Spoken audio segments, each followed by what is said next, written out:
بسم اللہ الرحمن الرحیم۔ شروع اللہ کے نام سے جو بڑا مہربان اور نہایت رحم والا ہے۔ باب نمبر 130۔ دوران سجدہ میں دونوں بازو کشادہ اور انہیں رانوں سے دور رکھنا۔ حدیث نمبر 807۔ حضرت عبداللہ بن مالک ابن بحینہ رضی اللہ عنہ سے روایت ہے کہ نبی صلی اللہ علیہ وآلہ وسلم جب نماز پڑھتے تو اپنے دونوں بازوؤں کے درمیان اس قدر کشادگی رکھتے کہ آپ کے بغلوں کی سفیدی نمایاں ہو جاتی تھی۔ لیث نے کہا کہ مجھے بھی جعفر بن ربیعہ نے اسی طرح بیان کیا۔ باب نمبر 131۔ دوران سجدہ میں اپنے پاؤں کی انگلیوں کو قبلہ رخ کرنا۔ اس سنت کو حضرت ابو حمید سعدی رضی اللہ عنہ نے نبی صلی اللہ علیہ وآلہ وسلم سے بیان کیا ہے۔ باب نمبر 132۔ جب نمازی اپنا سجدہ پورا نہ کرے۔ حدیث نمبر 808۔ حضرت حذیفہ رضی اللہ عنہ سے روایت ہے، انہوں نے ایک آدمی کو دیکھا کہ وہ دوران نماز میں اپنے رکوع و سجود کو پورا نہیں کرتا تھا۔ جب وہ اپنی نماز ختم کر چکا تو حضرت حذیفہ رضی اللہ عنہ نے اس سے فرمایا، تو نے نماز نہیں پڑھی؟ میرا خیال ہے کہ آپ نے یہ بھی کہا اگر تو اسی حالت میں مر گیا تو حضرت محمد صلی اللہ علیہ وآلہ وسلم کے طریقے کے خلاف مرے گا۔ باب نمبر 133۔ 7 ہڈیوں پر سجدہ کرنا۔ حدیث نمبر 809۔ حضرت ابن عباس رضی اللہ عنہ سے روایت ہے، انہوں نے فرمایا کہ نبی صلی اللہ علیہ وآلہ وسلم کو 7 اعضاء پر سجدہ کرنے کا حکم دیا گیا ہے، نیز یہ کہ وہ اس دوران ان میں اپنے بالوں کو نہ سمیٹے اور نہ اپنے کپڑوں کو اکٹھا کریں۔ وہ اعضاء پیشانی، دونوں ہاتھ، دونوں گھٹنے اور دونوں پاؤں ہیں۔ حدیث نمبر 810۔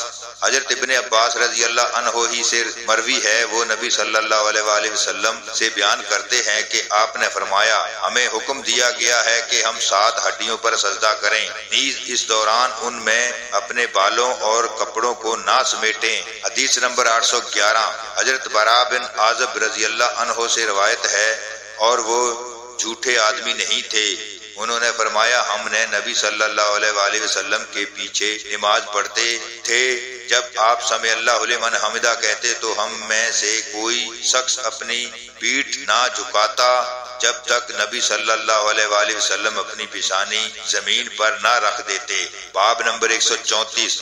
ناک پر سجدہ کرنے کا بیان۔ حدیث نمبر 812۔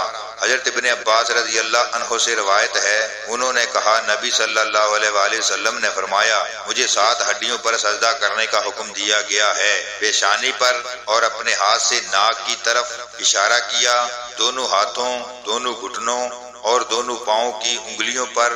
اسی طرح ہم دوران سجدہ میں نہ کپڑوں کو سمیٹیں اور نہ بالوں کا جوڑا بنائیں۔ باب نمبر 135۔ کیچڑ میں ناک پر سجدہ کرنا۔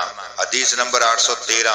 حضرت ابو سلمہ بن عبد الرحمن سے روایت ہے، انہوں نے کہا کہ میں حضرت ابو سعید خدری رضی اللہ عنہ کی خدمت میں حاضر ہوا، ان کے پاس جا کر میں نے عرض کیا کہ تبادلہ خیال کے لیے آپ اس نخلستان میں ہمارے ساتھ کیوں نہیں جاتے؟ چنانچہ آپ نکلے۔ میں نے عرض کیا کہ سب قدر کے متعلق آپ نے نبی صلی اللہ علیہ وآلہ وسلم سے جو سنا ہے اسے بیان کریں۔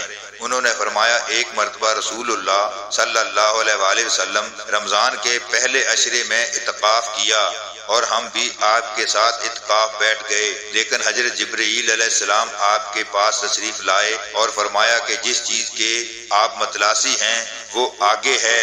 چنانچہ آپ نے دوسرے عشرے کا اعتکاف فرمایا اور ہم بھی آپ کے ساتھ اعتکاف بیٹھ گئے۔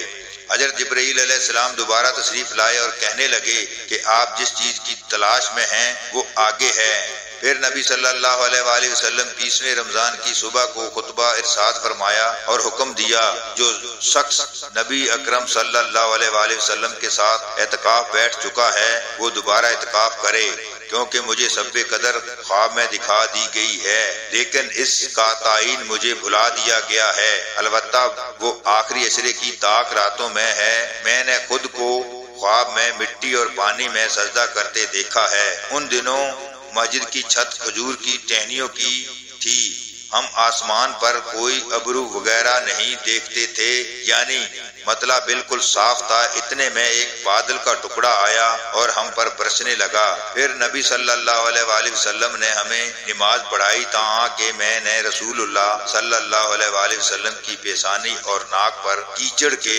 نشانات دیکھے۔ یہ آپ کے خواب کی تصدیق تھی۔ باب نمبر 136، نماز کے وقت کپڑوں کو گرا لگانا اور انہیں باندھنا، نیز سطر کھلنے کے اندیشے کے پیش نظر انہیں سمیٹنا۔ حدیث نمبر 814، حضرت سہل بن سعد رضی اللہ عنہ سے روایت ہے، انہوں نے فرمایا کہ لوگ نبی صلی اللہ علیہ وآلہ وسلم کے ساتھ نماز پڑھتے تھے اور چادروں کے چھوٹے ہونے کی وجہ سے انہیں گردنوں سے باندھے ہوتے تھے، چنانچہ عورتوں سے کہہ دیا گیا جب تک مرد سیدھے ہو کر بیٹھ نہ جائیں تم اس وقت تک اپنے سر سجدے سے نہ اٹھاؤ۔